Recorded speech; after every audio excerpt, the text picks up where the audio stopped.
Hi, welcome back to Elements in Focus. My name is Rheaume, Director of Financial Planning. I've got with me Daren Hardesty this week. Daren is a certified financial planner that many of you know, works out of our Anderson office. Daren, how are you today, man? I'm doing well. Easter was great. Not sure when this is going to air, but we had a great Easter weekend. Very blessed and excited to be working for our FEG families. Awesome. I had a good weekend as well, and the weather here in Indiana is absolutely beautiful at the time of this recording. It's going to be 70 degrees today and sunny, so that is awesome. For those of you that are new or just tuning into our video series, we are going through our 5 critical elements process. And what we traditionally do is every week we'll break down one of these topics that you can see on the screen. So we'll talk about things like your life after work, tax planning, the investment playbook, risk management, and life happens. And today we're going to focus on legacy planning, specifically on intergenerational wealth transfer. That is a tongue twister.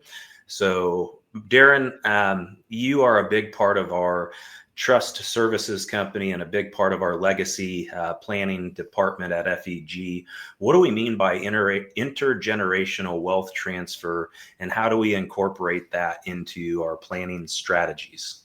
Yeah, it is a tongue twister, but essentially it just means the passing of assets from one generation to another. And depending on your situation, that could be a grandparent passing assets to their grandchildren. It could be a parent passing assets to their children. And for some folks, it could be uh, people passing assets from, not just their children or grandchildren, but actually multiple generations down the line. So for most people that we take care of at FEG, it's primarily focused on making sure that whatever our families have today, that we're helping them pass those assets in the way that they want. So it can be very, very simple, and it can be very, very complex. And I'd say for most people, there's a little bit of both. What we always want to make sure is that we are working with our families to help them first understand how assets pass from one generation to another. How do they leave when you are no longer with us? How do those assets move? And a lot of people, the confusion that most people say is, well, I've got a will, and my will says what I want to do. Well, just because you have a will, that's great, but that doesn't necessarily mean it's going to control how all of your assets pass. There is an order of operations that the state of Indiana or any other state that they follow to make sure that assets pass according to plan. So, what most people do not realize is that the most powerful way to pass assets from one generation to another is just using beneficiary designations. I'd say the vast majority of our families that we take care of, they accumulated their wealth through a retirement plan through work, so 401ks, 403bs. And so beneficiary designations are what you want to make sure are attached to those. So when you have that beneficiary, that is what's called a operation of law. And when that is on the document, it doesn't, whoever's name is on there is who those assets go to. It does not go through the will before it does that. What's really cool is that in the state of Indiana, in most states in our country, they allow what's called a transfer on death deed for property. So if you have any assets or property that has a title or a deed attached in the state of Indiana, you can have an attorney draft a document that essentially says, if I'm no longer here, when I die or when me and my spouse die, the people that we name on this transfer on death deed become the beneficiaries of that asset. And again, that doesn't pass through your will.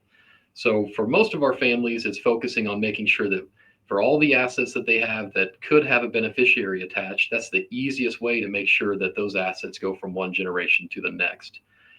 Your will, you may be thinking, what is it for? Well, it's there to catch what's called the residual of your estate. So anything that doesn't have a beneficiary attached to it, and if you do not have a trust, then any of those assets pass through your will.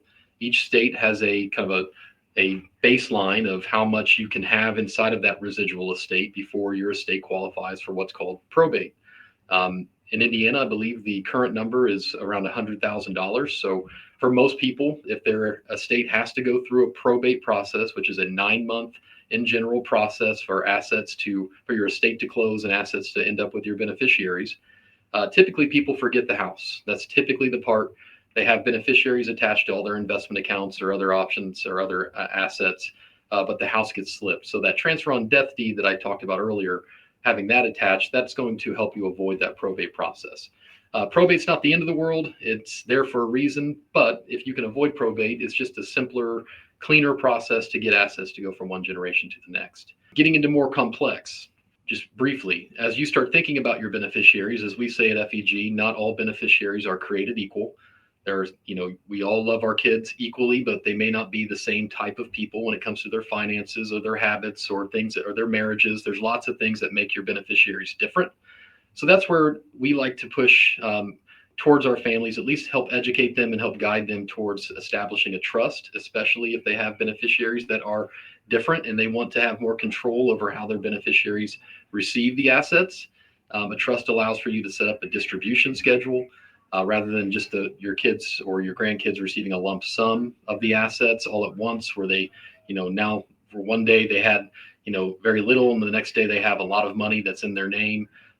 People can actually establish in a trust a distribution schedule to make sure that those assets pass to their kids over time, rather than it all just coming at once. Some beneficiaries, that's more important than others. The estate size obviously matters for that too. Lots of things come into play. So that's where a trust comes in. The trust avoids that probate process. It allows for more control over those distributions.